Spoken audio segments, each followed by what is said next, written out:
Welcome to another episode.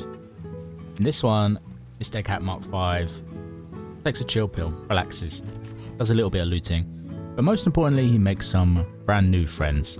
Might be a sign of him going crazy, but everyone needs someone to talk to, especially if you're entirely by yourself and the only people out there are ugly zombies.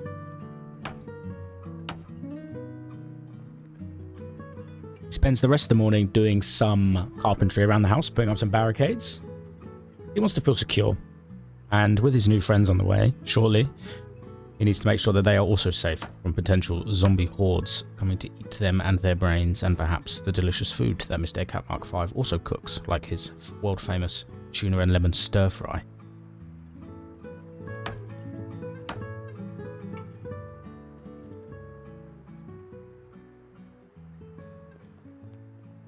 Heads into the kitchen because he's a little bit peckish, but just chips for breakfast today. In the apocalypse, no one can judge you, so he just enjoys those chips.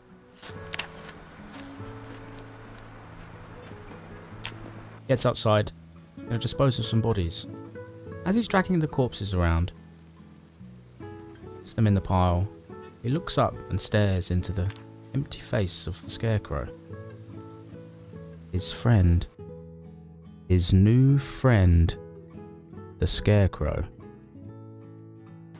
Mr. Cat takes the scarecrow inside, whispering to it as he walks along, saying, "Yes, you're going to be my friend.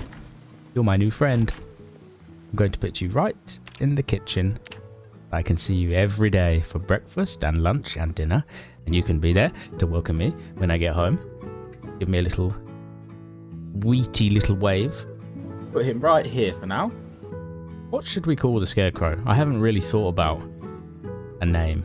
I was thinking perhaps someone from Mr. Cat Mark 5's previous life, but he didn't really know many people, didn't really have many friends. So maybe you could give me an idea of what we should call the scarecrow in the comment section. I'll pick the best name, the funniest name, the strangest name, the name that I think best sums up Mr. Cat Mark 5's life.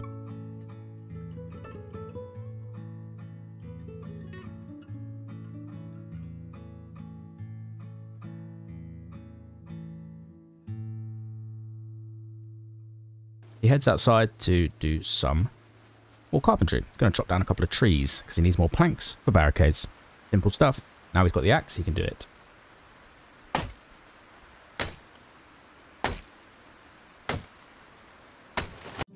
Gets back inside. Oh, sees the scarecrow. Actually scares him a little bit. It's going to take a little bit of getting used to because it is kind of spooky to begin with. Scarecrows are spooky. Anyway, he goes on to loot a few more buildings. He wants to disassemble some furniture nearby. As he heads out, he sees the zombies banging their head against the window. He needs to dispatch of him. Then he hears a voice come from his side. A very high-pitched, squeaky little voice. He thinks it's the gnome speaking to him. He heads back inside, thinking, no, surely not.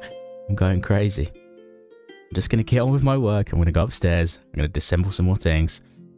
Clear out the house. Get some more planks. Get some more nails. Have a look in their little loot boxes, maybe grab a couple of newspapers, something to read later on. As he's on his way out, he hears the voice again. It says, "Hello, hello." And he picks him up. David the gnome. Friend number 2. Mr. Cat's over the moon. 2 friends in one day? That's 2 more friends than he ever had in his life. Seems like the apocalypse isn't really even that bad. Kind of lovely, actually. When he gets home, he puts David down in the kitchen, on top of the map, because he's got a wet bottom. He puts him on the map. Says hello. Introduces him to the scarecrow. And I think they're going to be best of friends. Really good buddies is what I'm thinking. He thinks, what better way to introduce them to my household than cook them a delicious meal? What will it be? Mayonnaise and bacon and butter soup? Not today, actually. Mr. Egghat's going to make a very normal sounding leek soup. I mean, it sounds delicious. Very hearty, very healthy. David and the scarecrow nod their heads in appreciation. Maybe life, this crazy man, isn't going to be too bad. Yes. He says yes, he loves leek stew. Oh, quick, run to the kitchen. Is it still cooking? Is it burning? No, it burnt.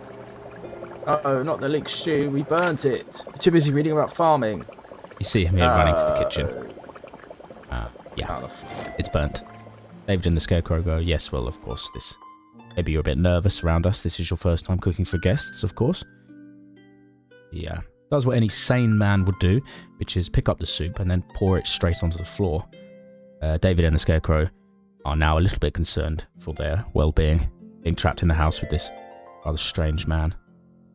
He pours it all over the floor, all over his feet. He's going to give it another go. This time he makes something that is equally, actually much stranger. Some kind of bacon soup contraption.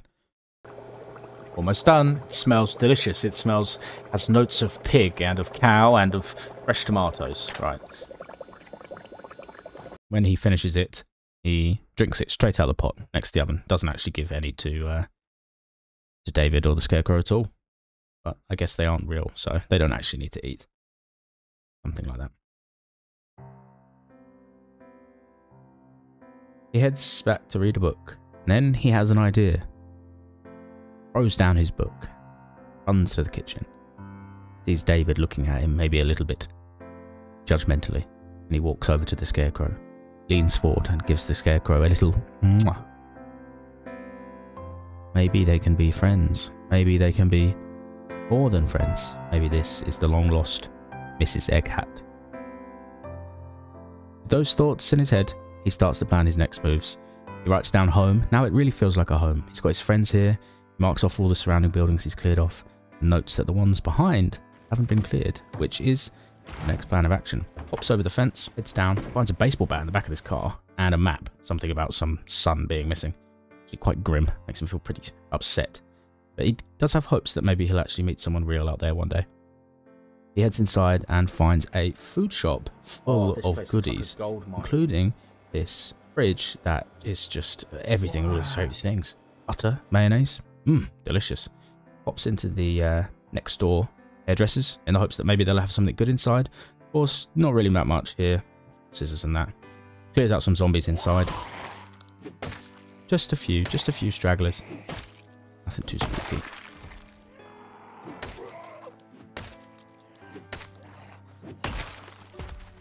He finds an apple pie slice in a freezer, or a little fridge, mini fridge, and he devours it. It makes him feel amazing. Can't remember the last time he had an apple pie slice, and he reminds himself that in the future he's going to try and get some baking goods so he can make these kind of things at home for Mrs. Egghat and David the Gnome. They probably love cake. He marks off the building that he's just looted. He kind of likes this new thing. He marks down that he's actually found a water dispenser there as well, which is very important.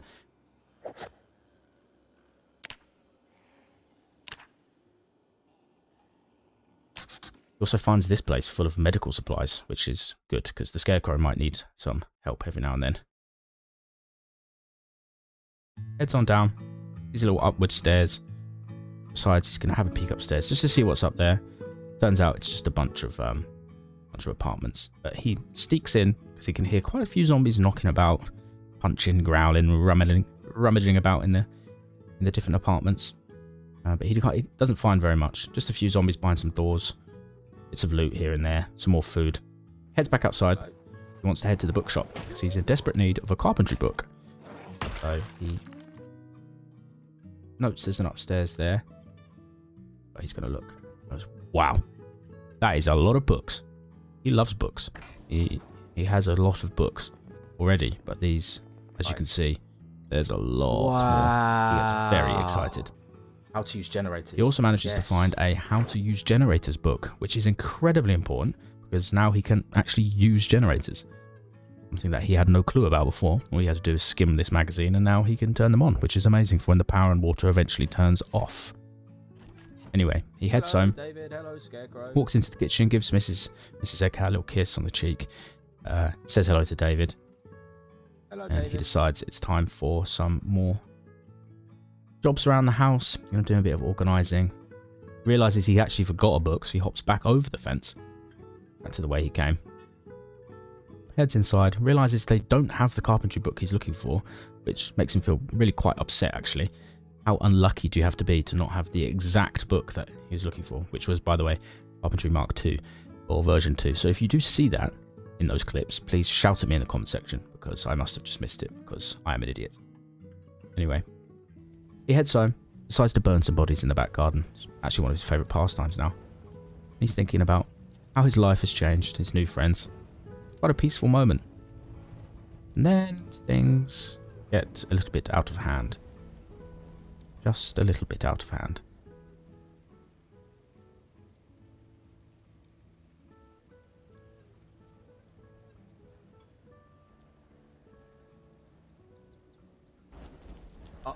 Uh-oh. Oh no. Oh no. Oh no.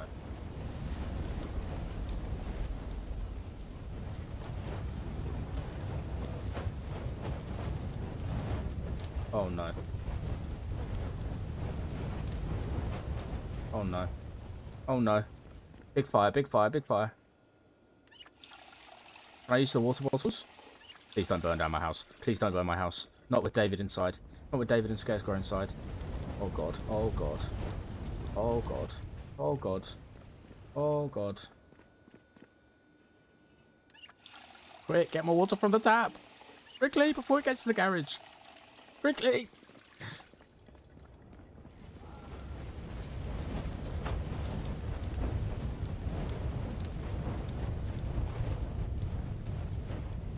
Wow.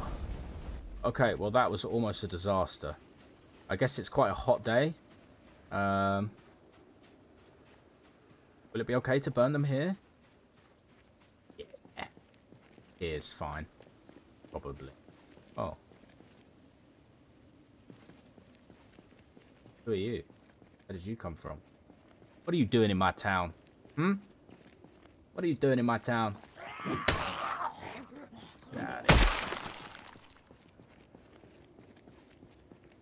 Is it okay to burn the bodies here? Sure. I mean, it's tarmac. Fire can't spread on tarmac, right? Right? After the chaos outside, he decides to make some pancakes for his new friends and potential wife. Pancakes, fireballs, new books. I mean, it's all the day, all in all day in the life of Mr. Eggcat in Project Let's make Zomboid. some pancakes, baby. Pancakes uncooked. Amazing. Let's fill all our bottles. A little bit thirsty.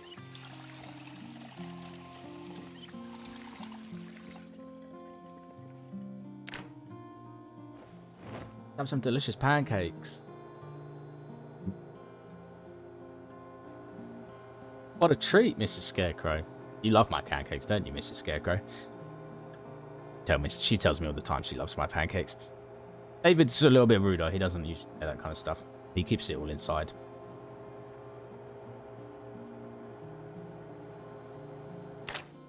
Pancake. Fresh pancakes. Let's eat them together.